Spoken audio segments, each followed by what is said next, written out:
አንድ ክርስቲያን መመለስ ያለበት 5 መጽሐፍ ቅዱሳዊ ጥያቄዎች። ጌታችን ኢየሱስ ክርስቶስ በገዳመ ቆሮንቶስ ለምን ያህል ቀናት ጾመ?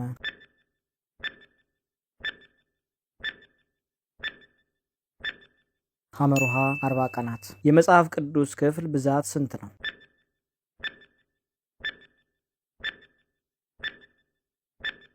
ሀሌታ ውሃ 81። በመጨረሻዋ ምሽት ጌታችን ኢየሱስ ክርስቶስ የጸለየበት ስፍራ ስም ማን ይባላል?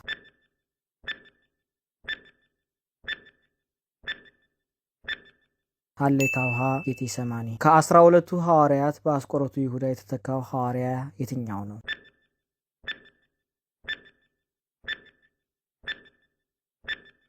ሐመሩሃ ቅዱስ ማትያስ። ቅዱስ ጳውሎስ ከመጠራቱ በፊት ስሙ ማን ነበር?